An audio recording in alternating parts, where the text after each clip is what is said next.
Hey, we are Friday Lab, and today we're gonna use the geometry nodes field system to create this beautiful cheese. This is not a beginner tutorial, but if you will follow me, I promise you it's gonna be a piece of cake, a cheesecake.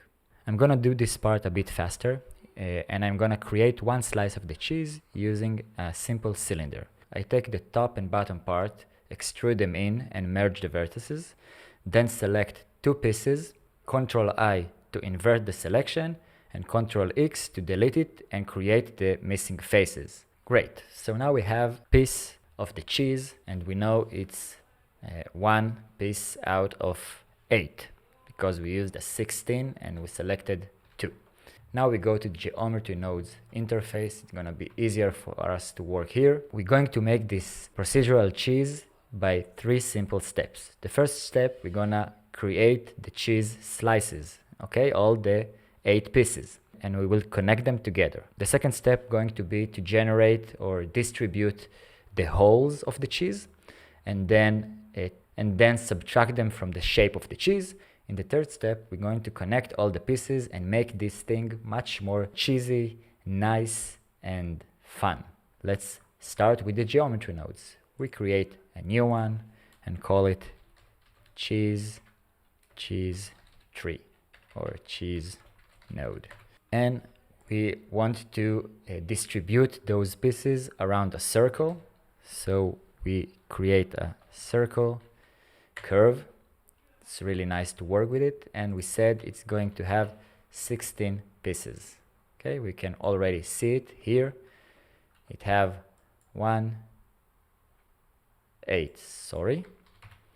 1, 2, 3, 4, 5, 6, 7, and 8 pieces, and we want to instance the slice we have on the points.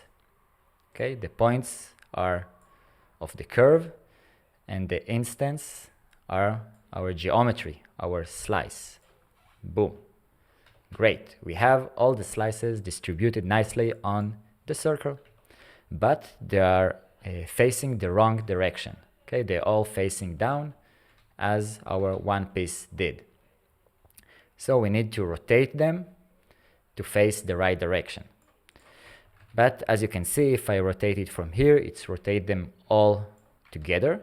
And we want to use the normals of the circle to control the rotation. What do I mean by the normal of the circle? If I look on the circle, each point have a normal that is facing outward. Okay, all of them are facing out. And we can use this data to control the rotation. I search for normal and connect it to the rotation. Okay, when I do that, the normal, this node, is searching for the curve data, and that's how he knows to rotate each piece individually. But as you can see, they are all messed up, and that's because the rotation is controlled by degrees, and the normal is a vector. It's x, y, z, but without the degrees. So we need to convert this normal thing to rotation. In Blender, this thing is called Euler. Euler is the rotation. And we need to convert Euler to vector. Okay, this node called align to vector. We can call it rotation to vector. And the rotation go to the rotation, and the vector, the normal, is a vector. Okay, not to the rotation, it goes to the vector. And we already getting the right orientation. You see, all the cheese pieces are pointing out. We have a nice star, but we want a cheese. So we need to offset the cheese pieces. Okay, what do I mean? If I go to edit mode, you can see that my piece pivot is at the end. But when we distribute them around on the circle, the pivot should be somewhere in the middle. So I can use it, I can change it in edit mode but that's a bad method. We're using the geometry nodes. I'm gonna use a transform geometry to move the slice. Again, for me it's gonna be easy because I used a cylinder, but if you used a different kind of piece, you need to move it differently.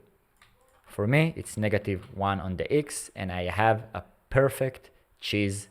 And now I want to control the pieces. You saw in the animation at the beginning that I can control how many pieces do I see or eat and get this stop motion-y effect of the pieces cutting out.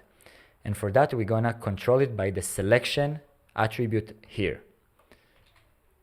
To control the selection attribute, again, we need to use some kind of data. And the data we're gonna use now is the index. Input, index, and the index is the number of points on the circle.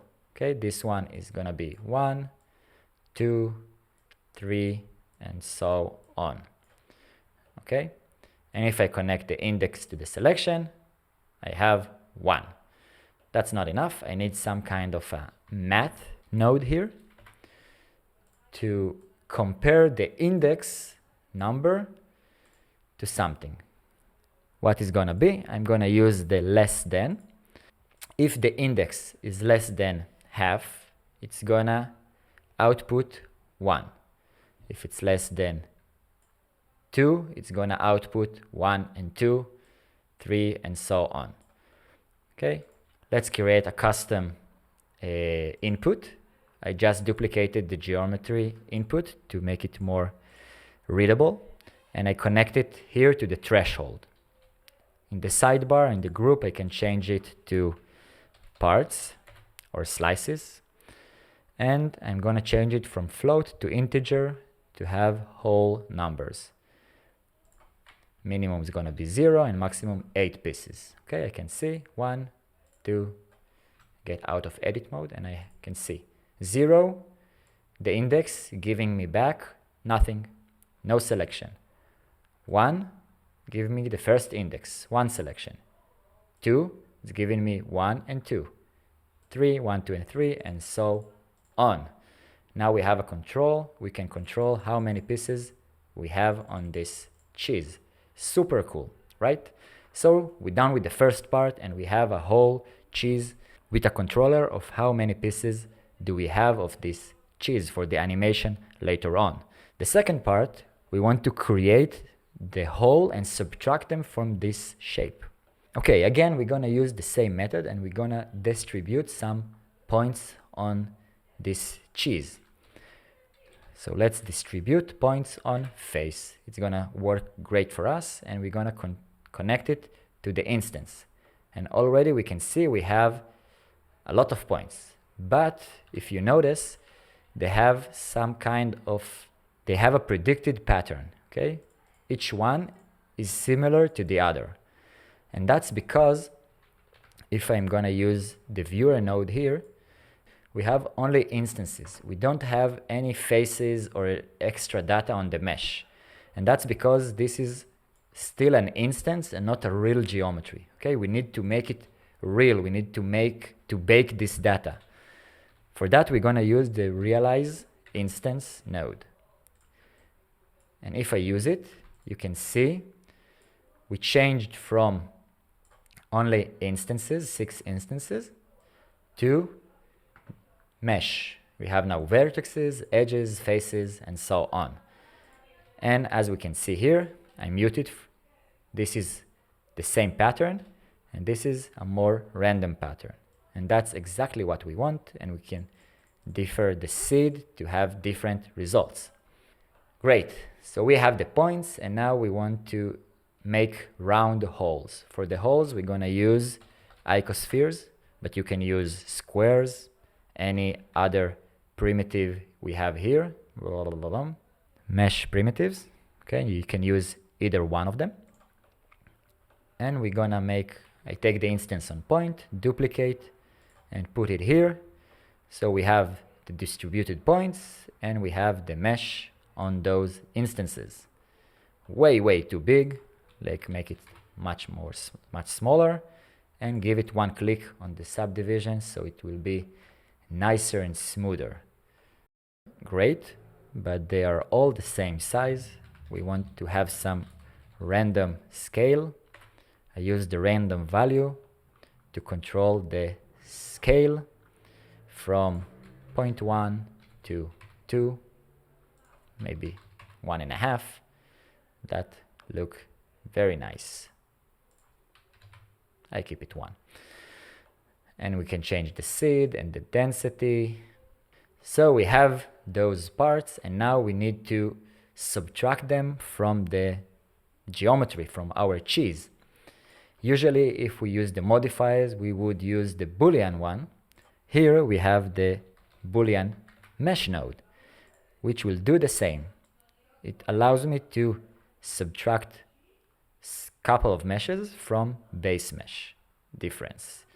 We use the geometry and subtract the instances and connect it. Let's see what we get, and boom, we have a cheese with holes, or holes in a cheese. I'm not sure, but we have it, and it's exactly what we wanted. And we can change how many parts we have for the later on animation. We are done with step 2. All we are left with is step 3. Now we're gonna make it prettier and nicer and more cheesy. What we want to do in this step is round a bit all the parts and connect them nicely to each other, and we're gonna use the remesh modifier to do that. And this is going to smooth out all the geometry. Now the voxel size is a bit too big. I'm gonna scale it down to 0.04. Very important note is not to slide it right and left. It's tend to crash Blender, so use it with care. I found that 0.4 to 0.7 is a good number for me. And smooth the shading, because a cheese should be smooth. Great. We have here a bit bad kind of hole, and I want to fix it. Okay, if you're I found that 0.5 and 0 on the adaptive is good for me. If you're not happy with the result, you can change the density and the seed to get a better result. And when we are happy with the result, we go to the shading, create a new shader, and let's make it a bit more cheesy. Of course, it's gonna be yellowish because it's fresh. It's gonna have a subsurface of 0.5, and of course it also should be kind of cheesy, and it should be shinier, so less roughness. And great, we have a cheese. Now you can set some keyframes and see it eaten by mice or me. I don't know, I don't care, I love cheese.